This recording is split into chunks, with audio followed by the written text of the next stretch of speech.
Right. I think this is working. Good evening. Hope you had a nice weekend. Let me know if you can, the audio visual checks as usual. Then we'll get started.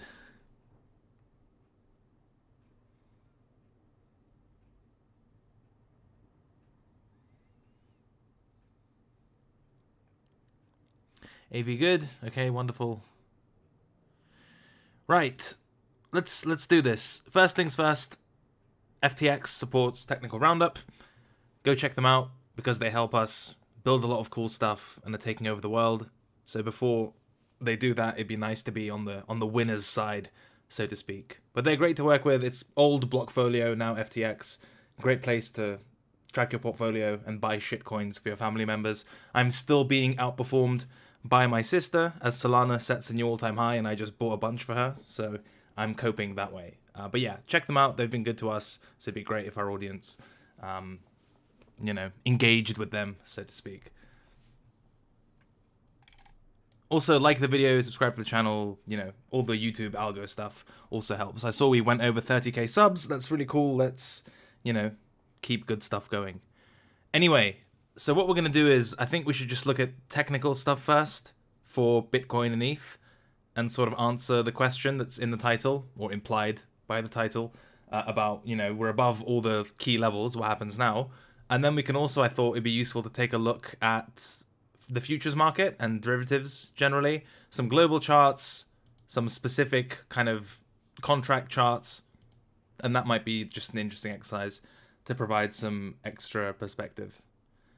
So, first things first, let's just do our little time frame jump for BTC.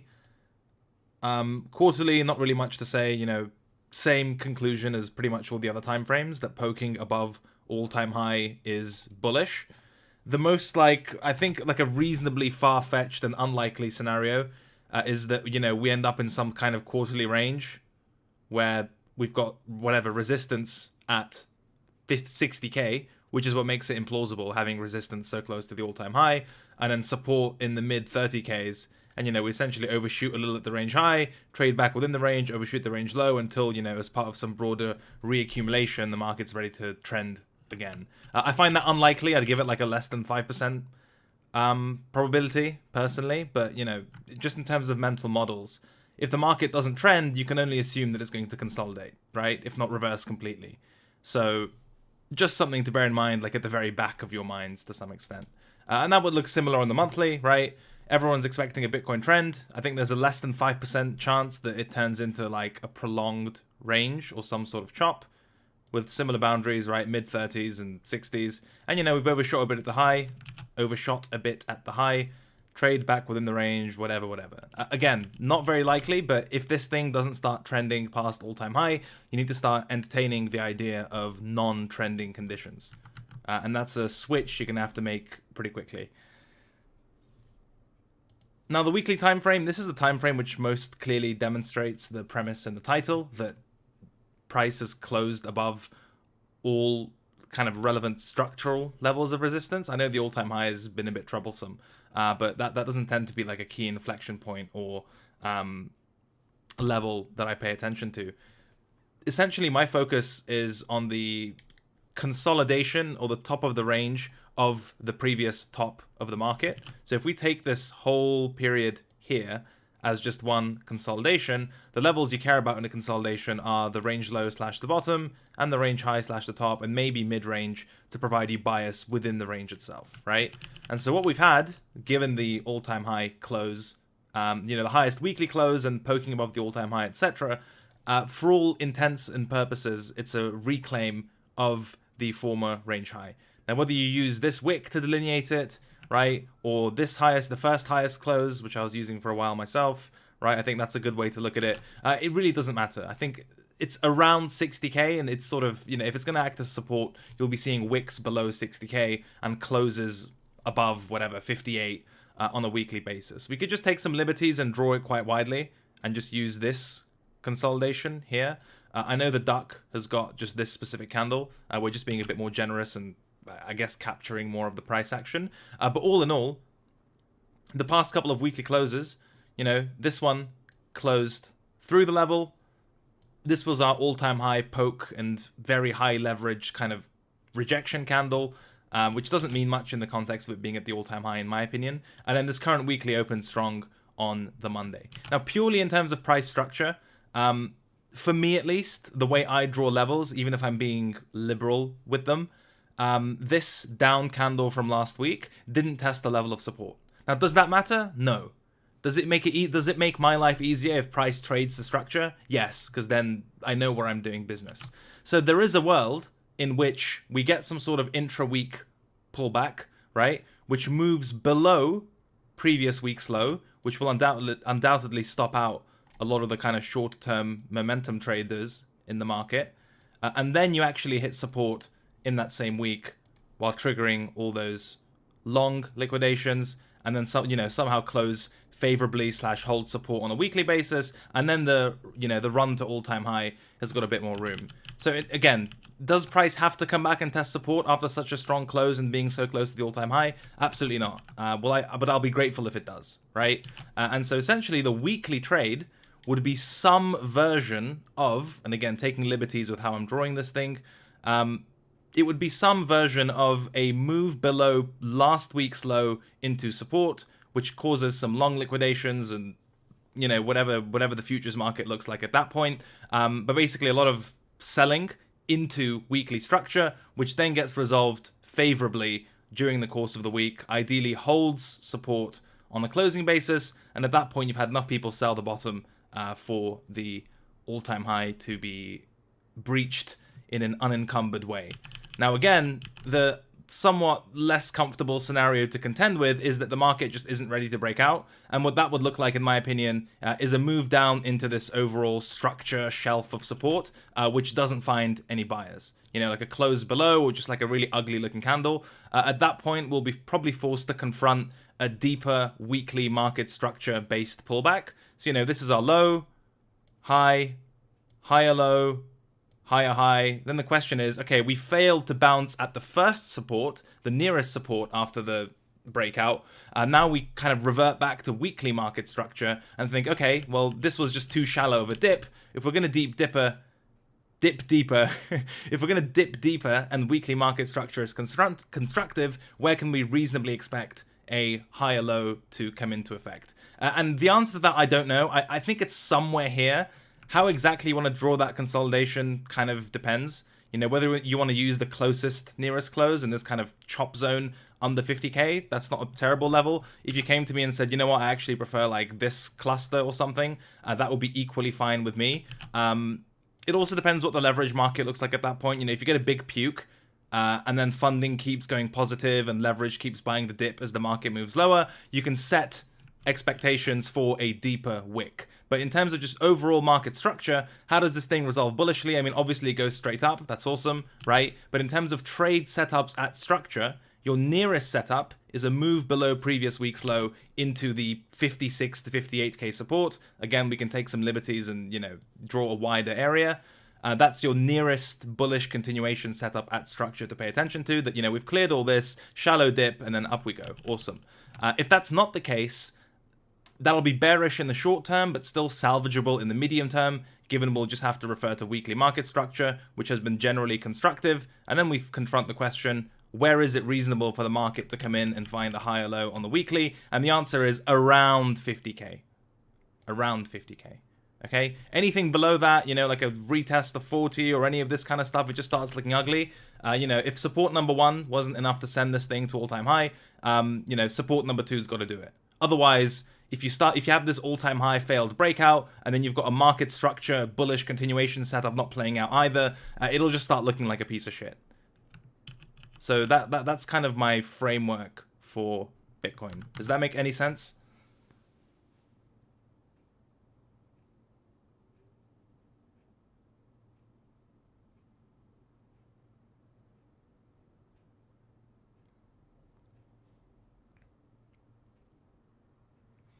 Cool. Like the video if you like the explanation. Ha, wink, wink. But yeah, I mean, it's just worth being prepared for scenarios which aren't entirely comfortable, but are still bullish.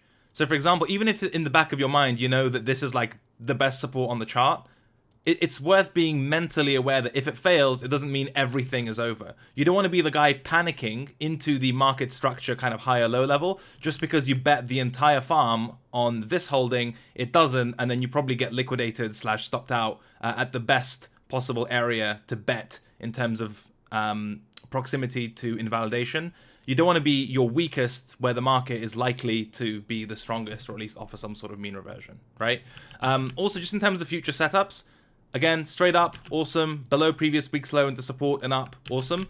If this turns into some sort of failed breakout, where it does go below and close below this range high breakout shelf, one of my favorite setups is when you have one fake out, which this would be at that stage, and the market then trades back into and closes above a level which was already been faked out. Those kind of second time fake out longs tend to be the best, because it's really rare that you get a trap like this where it's like, oh look, we're so bullish, and then the level nukes, right? If it ever comes back into the level and reclaims it, the probability of a second macro fake out at a key level is just so fucking low that you tend to get really good longs when the fake out, the original resistance level that was faked out gets reclaimed, right? That may not make much sense, but basically it looks like this, right? If you've got resistance, you've got resistance, you know, classic level, comes up, it looks like a break, but then it fails, right? At that point, this is the original level, and this excess portion is the fake out.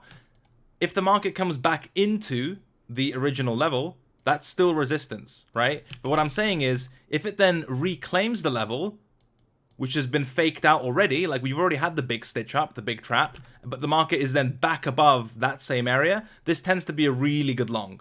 Because it's far less likely that you get a second instance of breakout. Oh, look, he's done it again, he's fallen for it, right? Unless your level selection is shit. So assuming your level selection isn't shit, if you get back above a level at which a nasty fake out has already taken place, very unlikely it happens twice, way more likely you get continuation given the reclaim of the original level. And this doesn't tend to act as resistance, to be honest. Hope that makes sense. Yeah, that's more or less Bitcoin. I haven't got anything spicy to say. If you want kind of short-term technical stuff, I think I've got a level at this most recent cluster here. I think Duck's got it as well, so it shouldn't be terribly surprising. And you got some pretty, you know, few days of breakdown attempts like into the weekend, which didn't work, and then a pump today.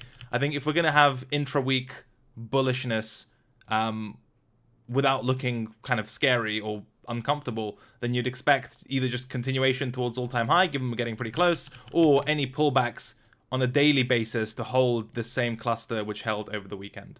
So that's, in terms of like short-term trading levels, I think there are two. One is, again, this cluster on the daily, which is my nearest pivot. And then the other one would be the pre-all-time high breakout cluster as well.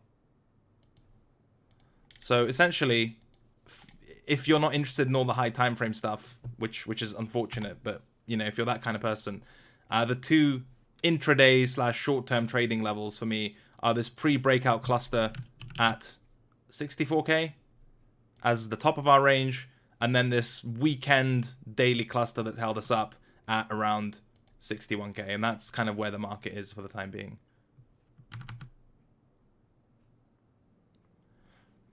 Cool, that's kind of all I've got for Bitcoin. Hope that was not totally useless.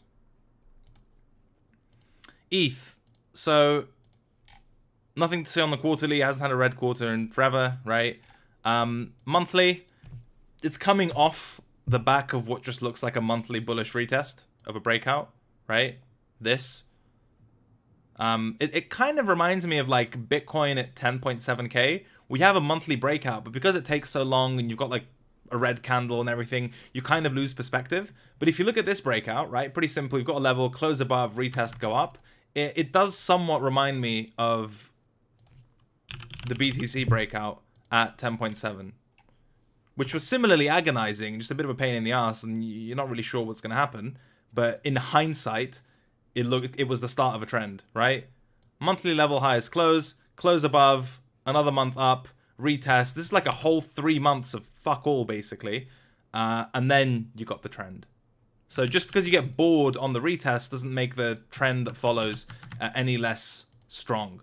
So it looks like, again, tentatively, that you might just have a pretty basic monthly SR flip as part of a shift from ranging conditions into trending conditions. But for all we know, it can come back and retest this and make our lives miserable before actually going up. But just in terms of monthly structure, I think as long as it's holding the monthly breakout above 3K, that's pretty good in general. On the weekly time frame, again, it's very much in line with the title, whereby stuff closed above resistance on the weekly. And the way I delineate it is quite simply the weekly highest close. You can see resistance, resistance, a bit of resistance, but then ultimately the close was positive. Again, could you just get direct bullish continuation and it just melts up? Yes. And you shouldn't be surprised if that happens, given we're so close to all-time high. However, at the same time, you don't want to be getting over-leveraged, like on the Monday, only to get liquidated on a wick into support before the actual move. So the market isn't at an area of structure. It doesn't have to be, but at the very least, you know, if you're aggressively trend following this or momentum trading it, make sure you're not in a position where you're weakest / stopped out at a pretty simple retest level. Now, in terms of market structure, if we get like a similar annoying or not immediately bullish scenario like with Bitcoin, i.e. a break above, but it's not enough to send the market, so it kind of floats back below the breakout level, I think a really reasonable area for support to hold or some sort of higher low is the 3K cluster. It's a nice kind of psychological round number level, a lot of support like above 3,000, but also purely in terms of structure. You know, this is the breakout which led us to the range high. You got a failed breakdown attempt, and then it got reclaimed and tested like very quickly before a move away. So this level hasn't had like a meaty candlestick close retest on it. So, you know, if this just ends up being an excessive portion or the market just isn't ready to break out, my first eye for support would be 30, like low 3,000s. And again, depends on the futures market. Like if people start buying the dip on the way down, and it, you know, funding is skyrocketing as price is going down and open interest isn't budging, and you know my warnings, you know, the warning signs in my mind are telling me to expect a flush, then I'll be slightly more conservative with either waiting for the flush to happen and then piling on strength, or simply leaving much lower orders for the inevitable liquidation cascade. But structurally, I think your first port of call, if this breakout doesn't stick, is the 33, like mid to low 3K level. And again, no evidence to suggest that at the time being, but you know, I don't stream that often, so God knows what the market's going to look like in 1, 2, 3 weeks. It's just worth being aware if these breakouts don't stick, it doesn't immediately mean we're going to zero. It might feel like it if you're over leveraged on the breakout, but you know, keep your wits about you, and there are still some pretty decent support structures that are likely to be mean reverting at the very least, to bear in mind that are quite close to price. So more or less ETH, yeah, breakout, good. If it goes, awesome. Shouldn't be surprised given it's pretty much an all-time high. In terms of if it does similar to Bitcoin, i.e. the breakout fails, then I think the first port of call is 3K, call it. And also you have to realize a lot of people like trade in a very pleb way, where if you'll say, oh, below 3K, they'll listen to some influencer say below 3K is bearish, right?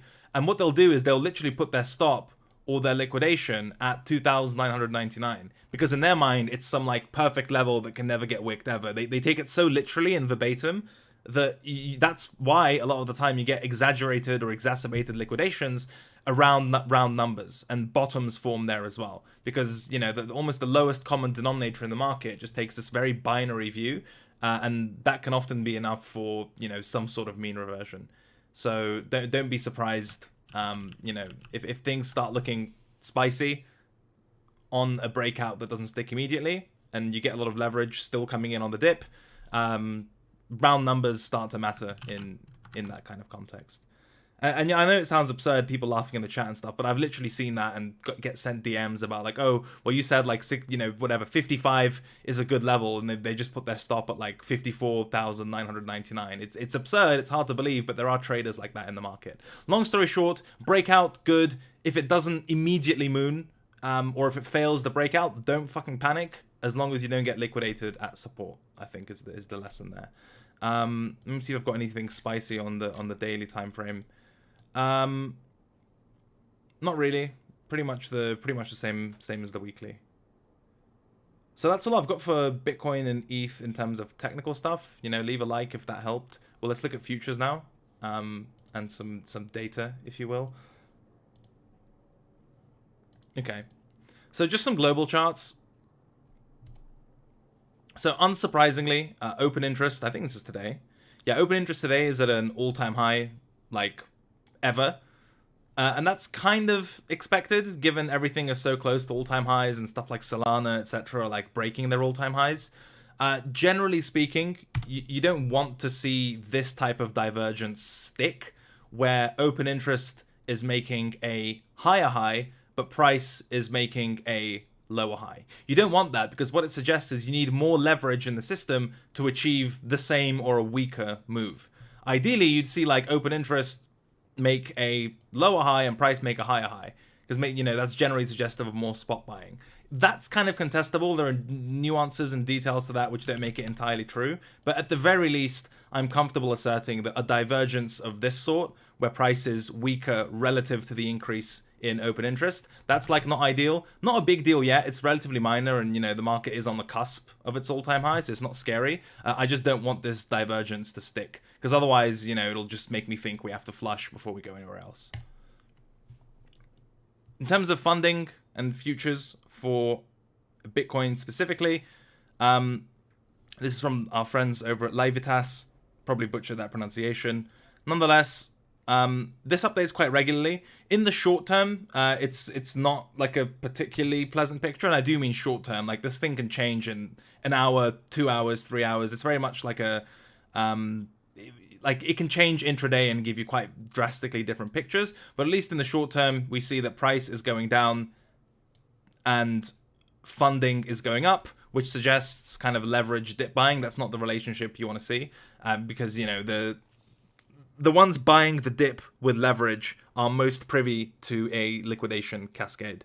If we're talking like continuation setups, in terms of the gold standard, what you want to see is funding push down and price push up, which means that all the aggressive sellers in the derivatives or the futures are getting absorbed by the spot Chad buyers, and that pushes the market up. Or even without the aggression in the derivatives, it could just mean there's a massive cash bid pushing the market up and creating the discrepancy between the spot price, so the index price, and the future price. In any case, this isn't like a bullish divergence, so to speak. Price down, funding up, essentially means traders are paying to be offside, and if that relationship sticks, or if price keeps dipping, they get liquidated, that pushes the market down, more people get liquidated, blah blah blah. It's just not a nice picture. So ideally, I want to see this come in a little bit and flatten out, but in the short term, price down, funding up, I mean, okay, buy the dip with leverage, great, cool.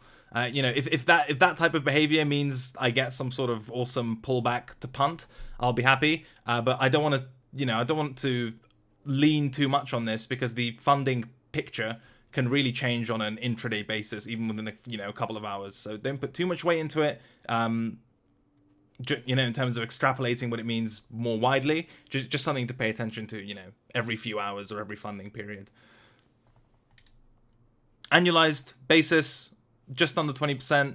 For CMS, that's like getting there in terms of the market being leveraged / frothy. It's nothing compared to what we had at the top, obviously, but it's definitely not the kind of 4%. Sorry, not 4%. I think there was a period where, we're much more in the single digits or whatever, or closer to low double digits. So it's definitely up, but, this isn't the metric I use all the time. I pay attention to it every week or so, or when smart people tell me to pay attention to it. I'm really more of a perp funding rate guy. I just know from smart people that this is kind of getting high, but not the end of the world, especially if price continues to go up. So yeah, short term, meh, but subject to change and nothing too scary yet. One thing that makes me uncomfortable is actually this. So this is again from Livitas. This is an altcoin derivatives dashboard, and I've just got Bybit up here as an example. Let's lean this down a little bit. Let's get rid of margin, index price. We can keep change basis, funding. Yeah, okay. Don't really need this. So purely in terms of funding rates, if you look at Bitcoin, so this is where I think a lot of participants got trapped. Where was it? it was, I think, on this leg here at 52k, where Bitcoin looked really good, but altcoin funding was jacked to the tits. But Bitcoin funding wasn't even jacked to the tits. It was literally just all the froth in altcoins. And I think what the thing most people wanted to believe, myself included, this would have been an awesome scenario, is that Bitcoin goes up and pushes towards its all-time high, and that causes a flush in the altcoins as they sell them to chase Bitcoin, and you can sort of get the leverage out of the system without a market-wide dump, right? It's people selling their altcoins not as a function of Bitcoin going down, everything is correlated, but more to chase the Bitcoin breakout. That kind of seemed healthier, but obviously it didn't happen. There was just too much leverage, and we got flushed. I think we're slowly getting there in terms of altcoin funding. Again, you have to measure the fact that we are pretty much at all-time highs or very close. So you expect the amount of wiggle room you're going to give the funding rates to be higher than normally are. You could make an argument for that to be greater. Now, I don't know why this isn't letting me scroll. Hold on. Yeah, whatever. But still, even if we just purely look at like APRs and funding on altcoins, it's like not a particularly pretty picture. It's kind of getting there in terms of dangerous levels. Like I remember when that flush happened at 52k, there was an average of like 150 to 200% APR on altcoins, while Bitcoin was relatively flat. So for example, Bitcoin is at 10% on the Bybit Bitcoin instruments, no less. This is their inverse future, and this is their coin USD margin future, right? These are pretty reasonable rates for BTC. ETH, as expected, is a bit higher, and I think it technically is closer to its all-time high as well. So that's like okay, it's expected. It's a bit of a steep difference between BTC and ETH, but like nothing too crazy.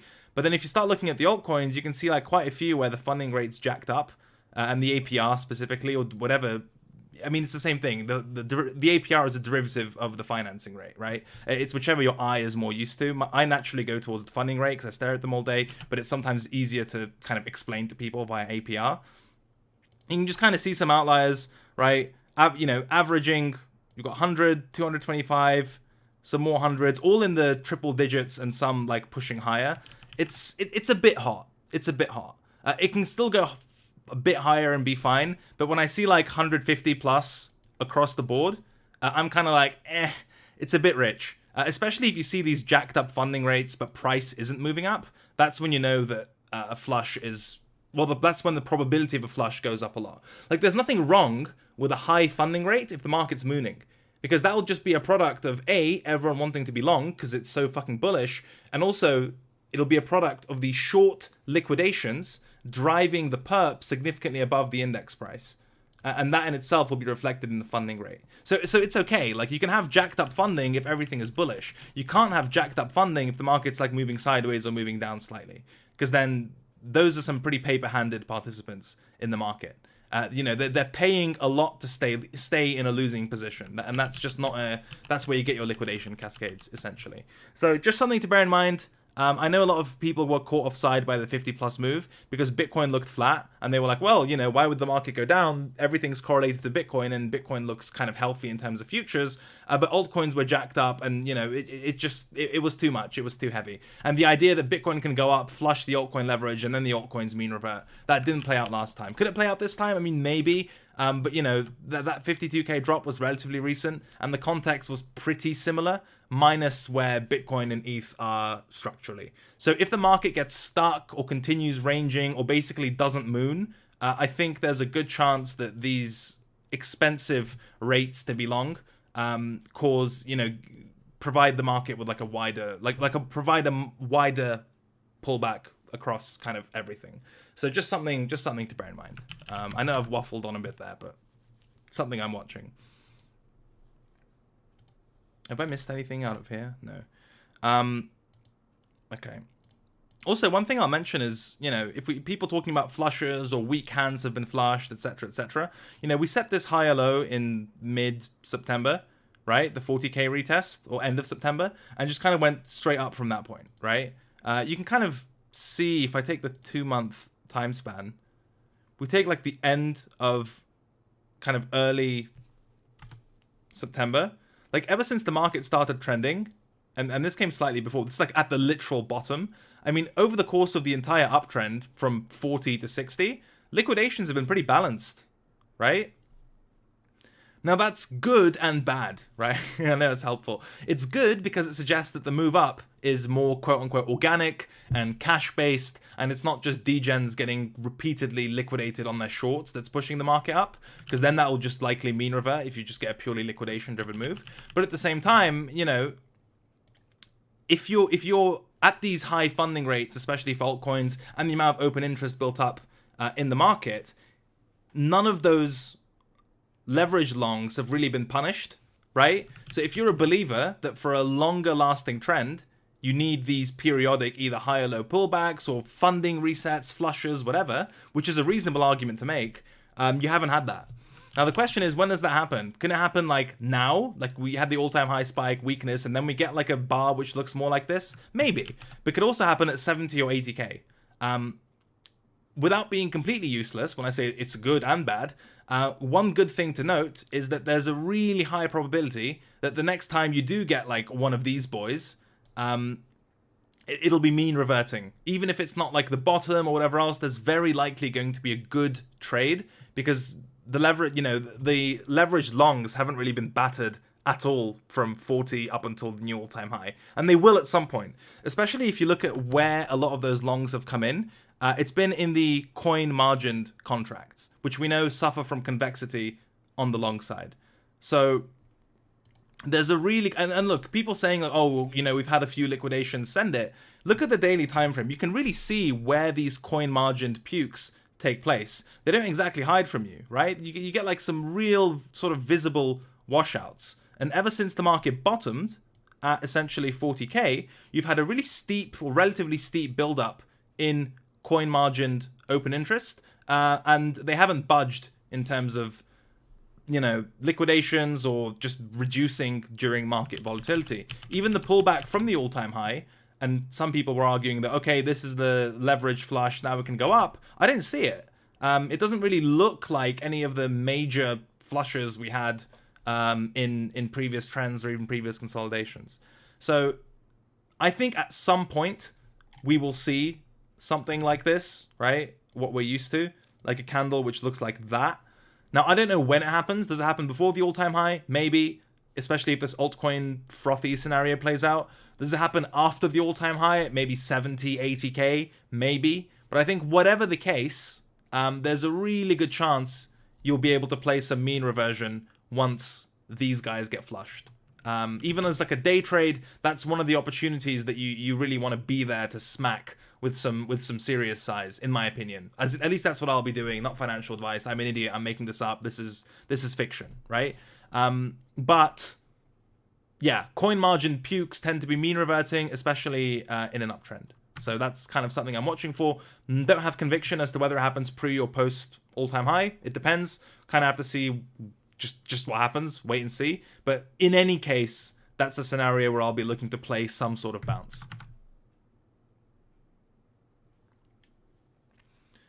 And this is just a broader sort of an average of a few of these metrics. So again, aggregated open interest really high, didn't really budge on this dip, which is okay. But it leaves you considering the same thing I mentioned earlier, which is that, you know, you've had a really strong trend, strong build up in open interest. A lot of that open interest was coin margined. It's getting pretty expensive on a relative basis to be long Bitcoin, but especially we know this is jacked up for altcoins, and yet liquidations have been flat. Now that doesn't necessarily give me some sort of directional alpha, but it does tell me that when this looks like that, I'm going to be punting. Whether that's at 80k or at 50k.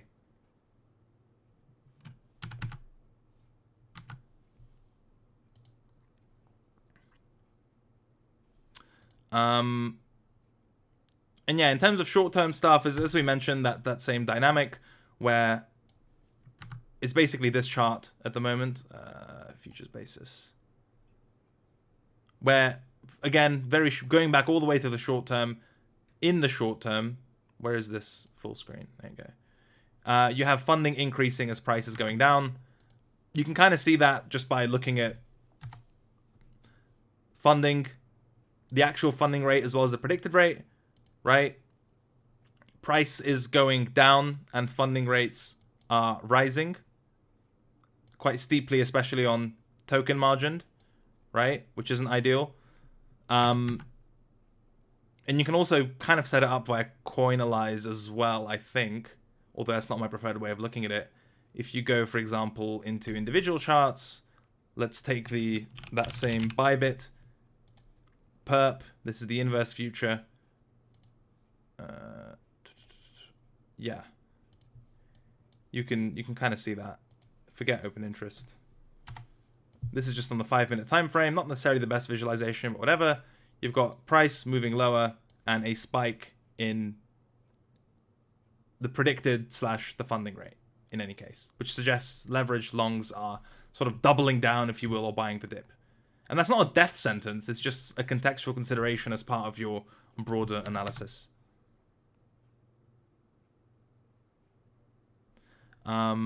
Yeah, that's kind of what's on my radar. That's all I've got for you. More or less, it closed above everything. The markets, there are some signs of froth, most notably coming from altcoin funding rates. Bitcoin looks good. It looks fine. Like, I don't need, like, again, short-term stuff like, yeah, price dipping, funding up, whatever. But structurally, it looks okay. There has been just a steep build-up of open interest, specifically coin margin open interest, with zero flushes, pullbacks, or, like, you know, significant wipes, liquidations, whatever metric you want to use. So the trade that I'm interested in is when those liquidations and those open interest liquidations pick up and open interest gets wiped. That'll definitely be a mean reversion that I want to punt. Now, where it happens, God knows, right? What if it goes to 80k and then it happens and I'm like, okay, I'm happy to punt at 60 because it's a huge wipe into a contextual area that I know has, you know, technical significance. In the same vein, you know, if this behavior continues, the market just starts to tank and we do get some liquidations and all of that kind of stuff picks up, it'd be the same consideration that, you know, I'm now looking for the same trade taking place at an area of technical structure. But, you know, if you don't care or don't fully understand the future side of things,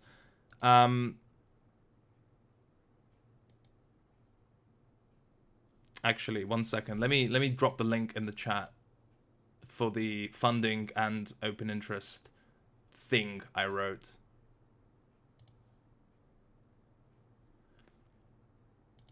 There you go. I just linked it in the chat. This is the doc,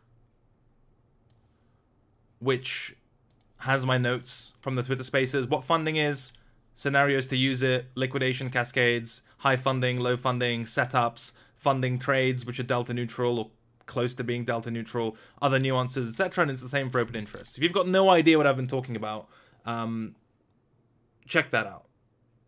But just to kind of come around full circle, I still really give a lot of weight, and in terms of actual trade execution, I prioritize the technical side of things. So it'll be nice to end the stream on a bit of a summary as to what I think of the technical stuff without the futures rant. Market being so close to all-time high is bullish.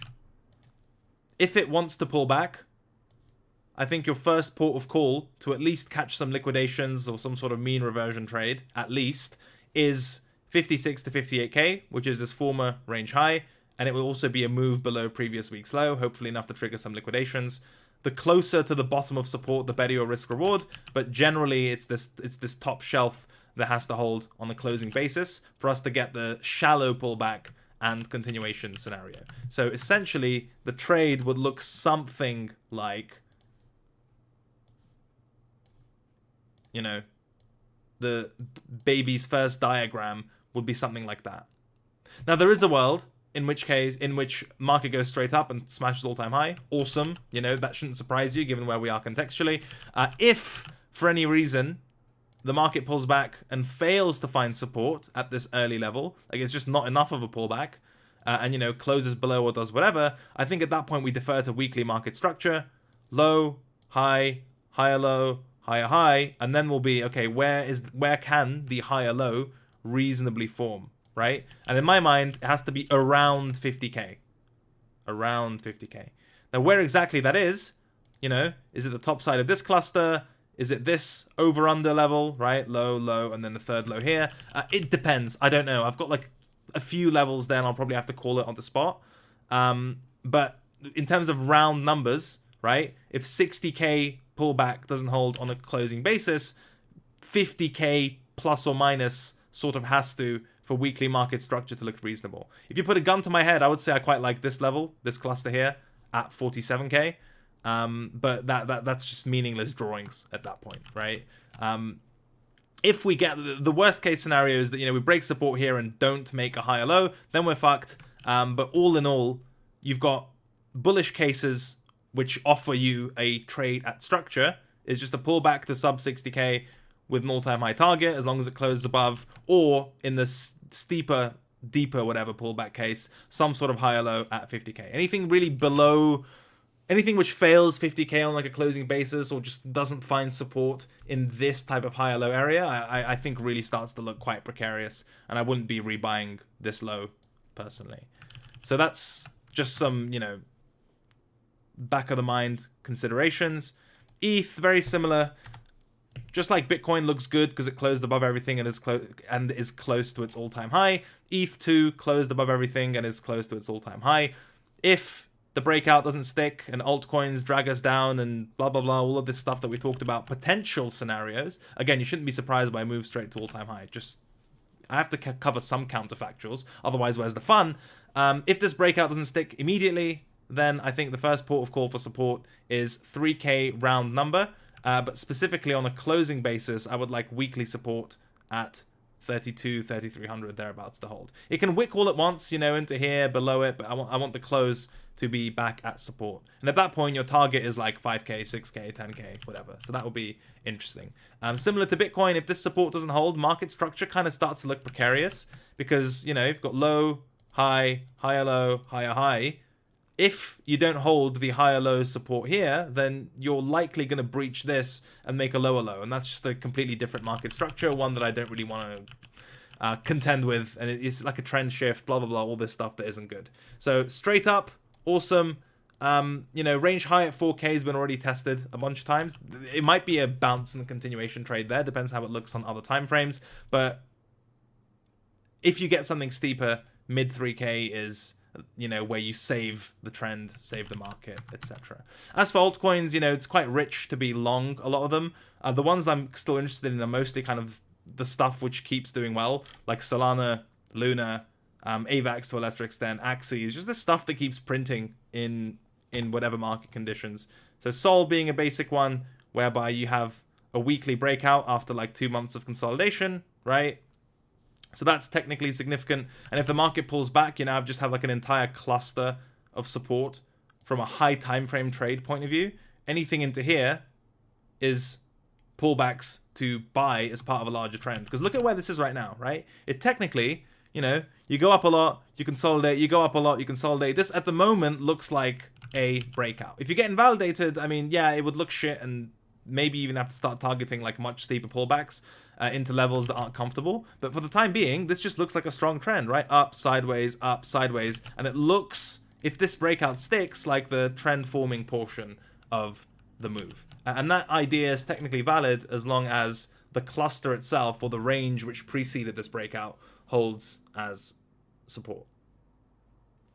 AXS looks kind of similar in that regard as well, just not as clear on the breakout.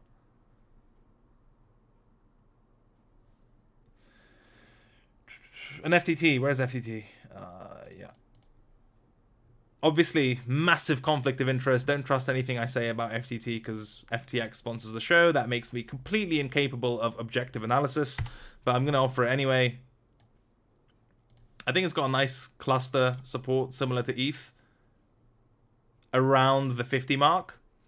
You can see it captures both this pre-breakout range and this one, and that's where it found support most recently. I think as long as that's intact, the market looks reasonable. If that were to fail, you would lose a key level and probably break market structure at that point, so it's less good. But as long as 50 is intact, it'll probably track the rest of the market if we get a breakout that sticks. And, $100 make me holler type of thing. But support at 50, below that, you know, you have to deal with like this range low maybe, or this breakout level. It's just not as nice to trade.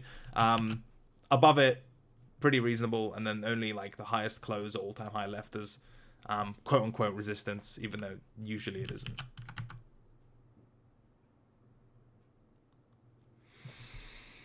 Okay, that's all I've got. I hope that was helpful. We got some technical stuff done from higher time frames, some less likely scenarios in terms of failed breakouts and all the scary stuff, but ones worth being aware of. Did some summaries and pseudo-education on the futures market and leverage and altcoin funding rates and all that type of stuff. Again, I'm going to spam one more time the link to my notes, which should make that topic more accessible. If you found this helpful, like the video, subscribe to the channel. It's free and it helps us a lot.